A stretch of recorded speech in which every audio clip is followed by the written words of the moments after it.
Welcome back to the 10-minute round. I know this one's a little late for the recap, for the post-fight analysis, but I have been jaying the peen this week, so hopefully you understand. UFC 316 went down this past weekend. Merab Dvalishvili defended his bantamweight title against Sean O'Malley. Does this make Merab the greatest bantamweight that has ever existed? Let's get into the fight between him and Sugar Sean O'Malley. Then we'll kind of figure out who is the bantamweight GOAT. Is it Merab? I seem to think so. We'll see if you think so after this video. UFC 316 was this weekend in Newark, New Jersey. For what it's worth, I feel like a lot of people thought that Merab was going to win going into this one. He was the favorite. Me personally, I did not like how soon this rematch was from the first one. It's been less than a year since we saw Sean O'Malley and Merab fight. Sean O'Malley had the surgery on his hip, supposedly, all that. We had to do the rematch, right? Now it's time. I wanted there to be more time for Sean before we did this rematch because I didn't think it was going to be that much different. We broke this one down when it was the first one, and the same thing kind of still stood. It's that Sean O'Malley had to kind of find the knockout punch. Sean O'Malley had to finish Merab if he had any chance of winning this. His best chances to do it were in the first and second rounds, and for what it's worth, he did okay. He defended takedowns. He was able to land some shots on Merab, but Merab is just Merab. He seemed like he was being patient the first two rounds. He was striking with Sean O'Malley, and he did okay for himself. Especially in the second round, he was not doing too bad. He was landing some hard shots of his own, and it seemed like Merab was just kind of biding his time in the first two rounds. It felt like he was just kind of, letting Sean do his thing. And it looked like we were getting a competitive fight. It really did. Until the third round. And then Merab, the machine that is Merab Dvalishvili. I'm killing that saying, by the way. That last name is just rolling off the tongue. But Merab just turned it up in the third round. Merab was like, all right, no more games. He got him down early. He would let Sean O'Malley expend all this energy, getting right back up to his feet, and then he would just dump him again. Just up, down, up, down. It was very disheartening for Sean O'Malley. You could see that he was frustrated, and Merab did the thing that we've all been wanting him to do. If you were going to be the guy, you can't just go out there and decision everybody. So for him to go out there and get the choke on Sean O'Malley in the third round and finish him, he improved upon the first showing. Merab somehow is still getting better. What comes next for Sean O'Malley? What is going to happen now? What is he going to do? What is his plan moving forward? You now have two losses against the bantamweight champion. You're probably not going to get a third. We don't see a lot of thirds unless you Max Holloway the division. So that is one option, I suppose, is you stay at 135. You make yourself undeniable. You clean out the rest of the contenders. Anybody who looks like they could fight for the belt, you beat all those guys. And maybe eventually down the road, hey, let's give him another shot at Merab. Or, best case scenario for Sean O'Malley is that Merab fights either Corey Sandhagen or rematches somebody else, Umar, Peter Yan, somebody else, and somebody else manages to beat old Merab. That's kind of something that he has to hope for if he stays at 135. It's going to take a fighter like Sean O'Malley or even like a Corey Sandhagen, somebody who has that who can land that knockout shot just quickly like a fucking sniper and just put an end to it. That's what it's going to take to stop the machine. It's just the odds of it happening aren't great. The last option for Sean O'Malley is he moves up to 145, and I don't see it. He's tall, he's long, so he kind of has the frame for it, but he would have to pack on so much muscle. He already seems like he's at a strength disadvantage against Merab at 135. He's gonna have an even bigger strength at disadvantage against grapplers at 145. Is the power gonna carry over? Probably, most likely. He would be able to hurt people on the feet, but I don't see him having a whole lot of success, just not the way that he's having at 135. He's not big enough. He's definitely going to go back to the drawing board. We're probably not going to hear from him for a few months, or actually he could be that guy that's like, all right, 2-3 months, get me back in there. Who knows? We'll see.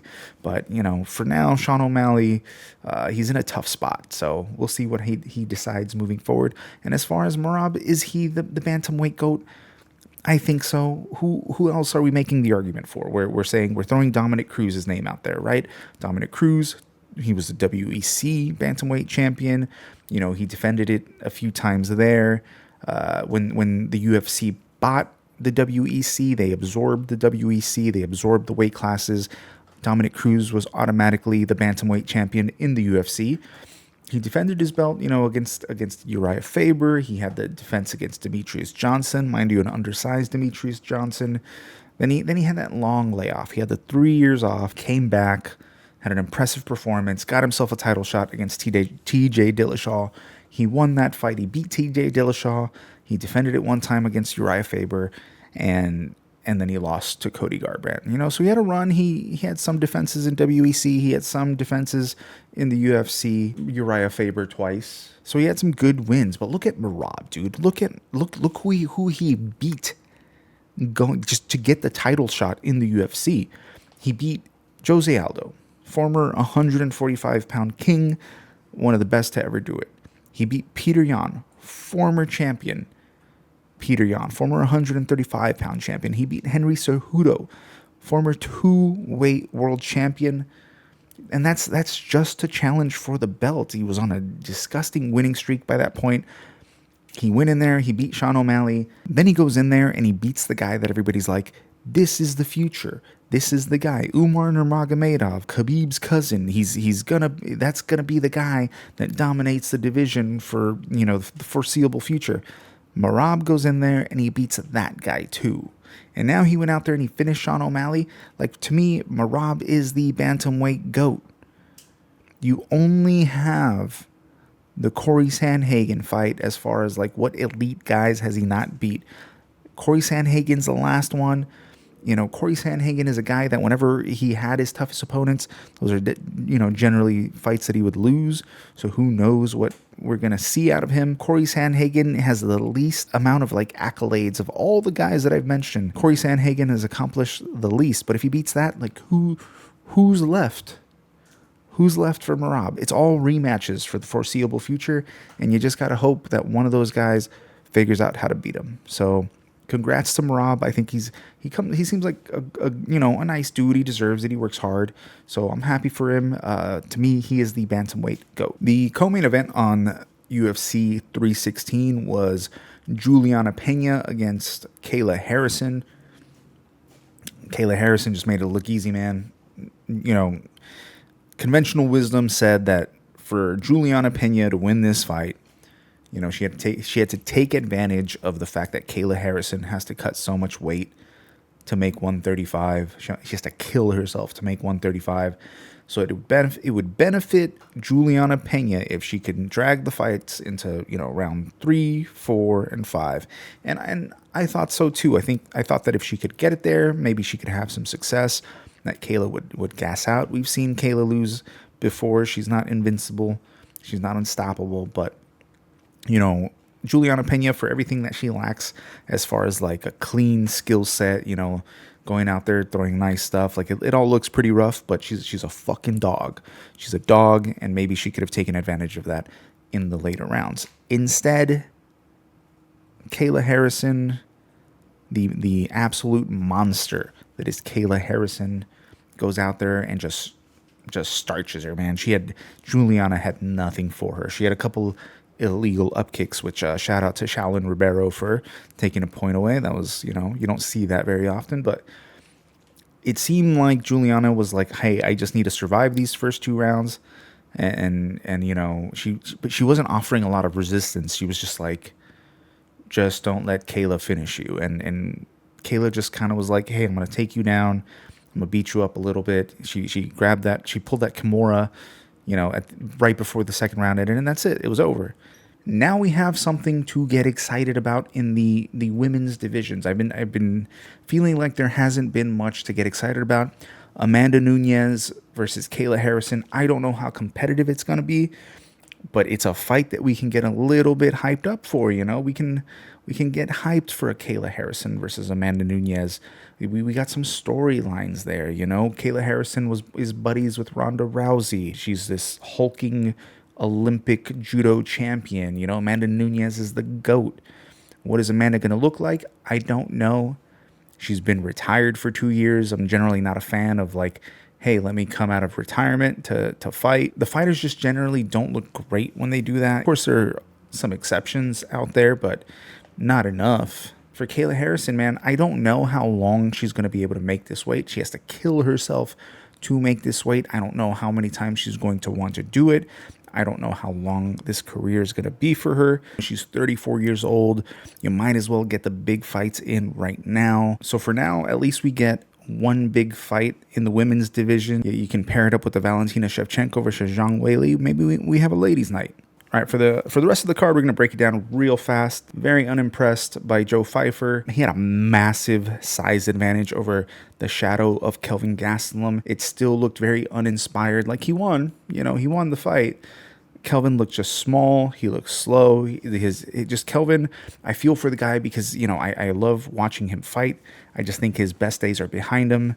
And the fact that, Joe Pfeiffer has the whole UFC machine behind him. We like big dudes who knock people out, but it seems like Joe Pfeiffer, if he can't land that hit, he doesn't have a whole lot more to offer. He's still relatively new to this, I would say. So maybe he can kind of, I don't know, get it together or get better and just go out there, knock some people out, give people something to get hype about, because this wasn't it.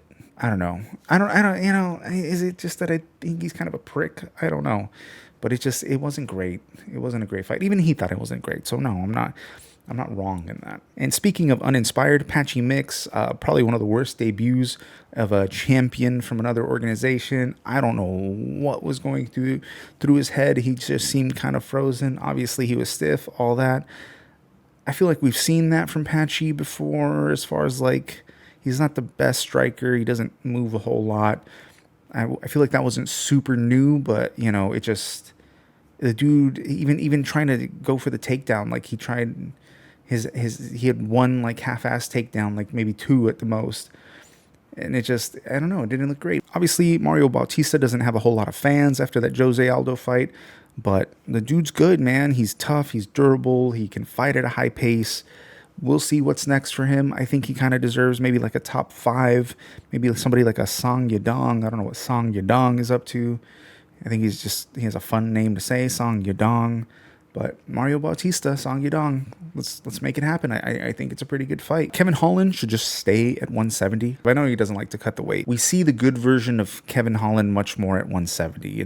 Vicente Luque could not get close to him. He used his long limbs eventually to tap out Vicente Luque. Kevin Holland should be fighting at 170. Besides that, as far as the prelims are concerned, always a shout out to Joshua Van. We've been hyping up Joshua Van every fight. He fights so often, it feels like I'm always talking about him, but man, he gets a step up in competition here against Bruno Silva. The kid just looks better and better. He dominated him, put him away in the 3rd round, just really from an accumulation of damage. If you have not seen Joshua Van fight, I promise you, check him out. I'm sure he's gonna make it to a pay-per-view very soon. So the kid's 23 and he just looks better and better.